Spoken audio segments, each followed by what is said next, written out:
Kepopuleran suatu produk atau karya bisa dimanfaatkan dengan membuat celah-celah menguntungkan. Nah, unsur atau elemen dalam karya tersebut pun dalam setika menjamur ya di mana-mana. Misalkan pakaian, outfit yang digunakan mendadak bertebaran, dijual dan dimiliki orang. Nah, tapi masalahnya bagaimana jika dimanfaatkan dengan membuat tayangan yang hampir mirip atau hampir serupa? Apakah ini lumrah sebatas adaptasi dan karena terinspirasi atau justru sebaliknya meniru dengan memanfaatkan sensasi? Kami bahas dengan Rani Rastati, peneliti Pusat Riset Masyarakat dan Budaya, Badan Riset dan Inovasi Nasional BRIN. Selamat malam Mbak Rani. Selamat malam Mbak Tiffany. Oke, kita ngomongin soal demam Squid Game. Tapi ini jiplakannya ya. Kita tahu Squid Game tayangan paling laris di dunia saat ini nomor 1. Kemudian banyak sekali dimanfaatkan. Ini nggak hanya di Indonesia ya. Kita lihat di luar negeri pun juga banyak.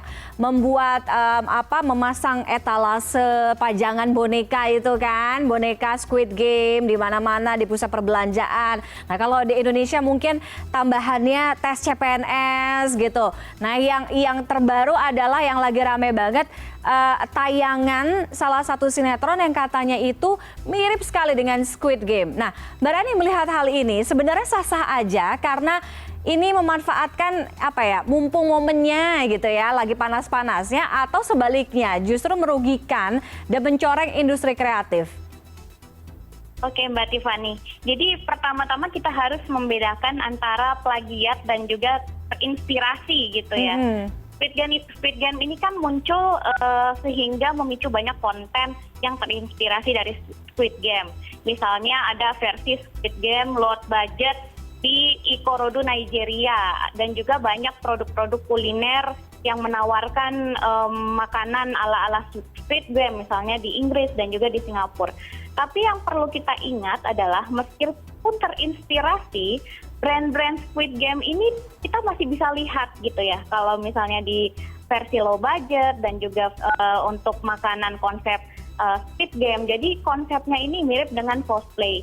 Justru game ini mendapatkan semacam free endorsement dari masyarakat sehingga membuat serialnya semakin viral. Nah, kenapa orang-orang bisa tertarik sekali untuk membuat banyak adaptasinya? Tentu saja karena ikut-ikutan dan ini taktik agar menjadi viral sehingga bisa menarik minat publik. Nah, kalau kita lihat dolanan game, ini justru banyak unsur yang menjiplak dari konsep-konsep utama dari serial game. Misalnya yang pertama, kita lihat ada permainan anak-anak, kalau di dolanan game itu ada tarik tambang, ada permainan benteng dan lain sebagainya. Lalu ada hadiah uang dalam celengan, lalu ada orang pasukan berseragam dan bertopeng, dan juga kostum para pemainnya yang berwarna toska dan juga ada nomor urutnya. Nah, kemudian yang menjadi masalah apakah ini sudah izin atau belum? Sudah punya lisensi untuk beradaptasi atau belum? Kalau belum kan ini mengacu kepada pelanggaran hak cipta ya. Sementara toh kalau sudah memiliki izin atau license, mau sampai kapan sih kita menyuguhkan tayangan hasil plagiasi dan berlindung di balik kata terinspirasi gitu. Padahal banyak sekali sinias Indonesia yang kualitas dan kreativitasnya luar biasa. Kenapa kita tidak membuat tayangan yang orisinal karya anak bangsa? Oke. Begitu Mbak Tiffany. Jadi alih-alih terinspirasi adaptasi, Anda justru melihat ini adalah plagiarisme gitu ya, karena banyak sekali kemiripan yang ada di situ. Iya, betul Mbak Tiffany. Ada banyak sekali konten-konten Squid Game yang bisa kita temukan di dolanan game. Oke, tadi saya tertarik dengan Mbak Rani sampaikan. Ini kan akhirnya seperti semacam good strategy marketing karena mengendorse ya kan serial Squid Game itu sendiri. Karena akhirnya pun tanpa sadar atau tidak disadari dengan adanya hadirnya demam-demam Squid Game ini, ya kan orang yang tadinya mungkin nggak paham-paham banget, kayak apa sih gitu kan, akhirnya nonton. Nah, apakah ini juga menjadi keuntungan dan mungkin saja bisa mengatrol gitu ya keuntungan mereka-mereka yang menjiplak dalam hal ini misalnya tayangan seperti Squid Game ini? Iya, tentu saja ini ada keuntungan juga untuk yang menjiplak. Yang pertama, mungkin banyak orang yang tidak tahu sinetron ada jendela dari SMP, sekarang akhirnya mereka jadi tahu dan akhirnya banyak dibicarakan di media sosial misalnya. Dan juga satu hal yang jadi menarik buat saya adalah setidak-tidaknya permainan tradisional yang ditampilkan dalam dolanan game membuat anak-anak muda atau generasi zilenial atau bahkan generasi alpha yang masih kecil ini jadi aware dengan permainan tradisional Indonesia, ternyata ada gitu ya. Padahal kan saat ini kan banyak anak-anak muda itu atau anak-anak kecil lebih banyak bermain gadget misalnya. Tapi melalui sinetron itu setidaknya mereka mengetahui ada permainan tradisional Indonesia yang mungkin menarik buat mereka. Oke, Mbak Rani, ini kan mengadaptasi dan meniru itu kan bukan hal yang baru di industri kreatif. Saya nggak bilang itu hal yang wajar atau hal yang biasa, tapi ini bukan barang baru di industri kreatif. Tidak hanya di Indonesia, tapi juga di luar negeri. Nah, tapi keduanya ini kan punya definisi atau makna yang berbeda. Kalau mengadaptasi banyak sekali seri atau film gitu yang sekarang ya adaptasi dari novel, adaptasi dari webtoon, kemudian diangkat ke dalam layar lebar atau mungkin dalam platform streaming. Tapi tidak dengan meniru ya, itu jadi dua hal yang berbeda. Nah, Mbak Rani, bagaimana Anda melihat kedua hal ini bersarang di industri kreatif? Baik, ini sebenarnya kembali lagi pada iklim dari industri kreatif di Indonesia. Misalnya begini, kita lihat sinetron itu kan sistemnya kejar tayang, stripping gitu ya. Penulis naskah misalnya dia harus dikejar waktu untuk menyelesaikan sinetron yang misalnya sore ini selesai, malamnya syuting.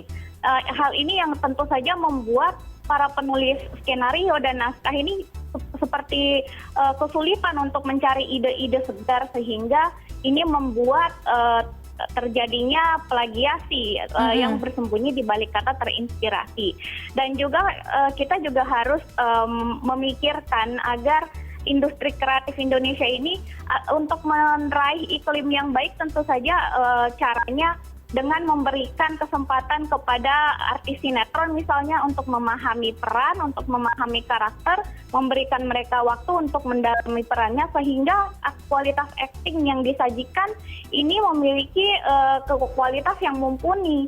Namun ini kan yang tidak terlalu terjadi karena sistemnya kejar tayang. Itu Mbak Tiffany. Oke, kalau saya tanya sampai di mana batas toleransi untuk menjiplak atau meniru karya orang lain, jawabannya apa, Mbak? Perizinan penggunaan elemen dari produk atau karya lainnya itu juga sebatas mana?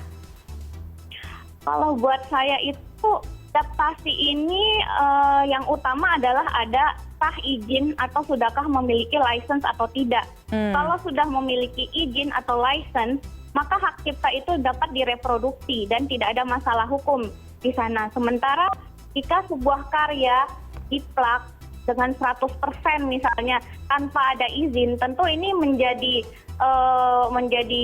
suatu yang tidak memberikan contoh yang tidak baik begitu ya Mbak Tiffany.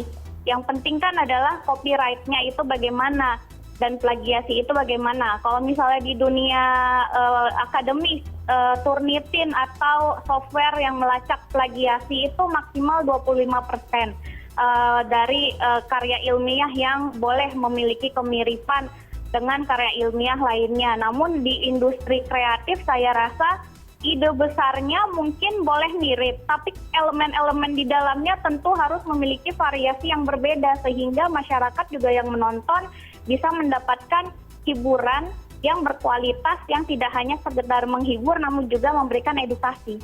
Oke, Mbak Rani, kalau misalnya kita lihat soal tayangan yang diduga menjiplak atau mirip ya dengan karya di luar Indonesia, ini kan bukan yang sekarang nih, yang Squid Game ini kan bukan hal yang baru ya, karena dulu saya ingat banget, saya nggak tahu judulnya, lupa, saya juga nggak pernah nonton, ketika ada demam film seri vampir Edward Cullen pun di sini pun juga ada tayangan sinetron yang mirip-mirip kayak vampir-vampir gitulah, kurang lebih sama. Sekarang kita dihadapkan dengan itu lagi. Kenapa kita cenderung untuk seperti itu? kalau berkaca pada Squid Game, yang menjadi base itu kan adalah permainan-permainan tradisional. Yang mana kalau kita lihat Indonesia pun banyak sekali permainan tradisional dan hampir-hampir mirip dengan yang ada di Squid Game. Artinya kita pun punya kearifan lokal. Tapi kenapa kita memilih untuk menjiplak sesuatu yang di luar? Padahal mungkin ibaratnya kita bisa membuat besar atau membesarkan kearifan lokal yang kita punya itu tadi, dari permainan tradisional sampai orang-orang pun tahu di dunia. Ya, saya rasa ini karena dari sinetron ini lebih fokus dalam mengejar share dan rating sinetronnya begitu ya, sehingga mereka juga mengambil semacam jalan pintas dengan mengadaptasi tanda kutip atau menjiplak elemen-elemen atau adegan yang muncul dalam film atau serial yang populer, sehingga kan ketika sebuah serial sudah populer, tentu dia akan lebih mudah populer tanpa harus memikirkan orisinalitas. Inilah yang mengakibatkan plagiarisme terjadi di industri kreatif kita, di industri hiburan kita. Oke. Gitu Mbak Tiffany. Jadi kurang lebih mirip-mirip dengan pansos, tapi ini bukan pansos ini ya, pansos orang, tapi pansos tayangan gitu ya. Mendompleng tayangan yang udah lebih besar duluan, kita di situ. Padahal mungkin kita bisa melakukan sebaliknya, orang mungkin bisa mendompleng ke tayangan kita. Oke, terima kasih Mbak Rani Rastati sudah bergabung dengan kami. Diskusinya sangat menarik. Mudah-mudahan saya yakin banyak sekali lah sineas-sineas Indonesia yang sangat luar biasa, yang kreatif, yang juga bisa menciptakan tayangan berkualitas tanpa harus mendompleng tayangan dari luar atau meniru-meniru tayangan dari luar ya. Terima kasih Mbak Rani, selamat malam, sehat selalu. Terima kasih, selamat malam.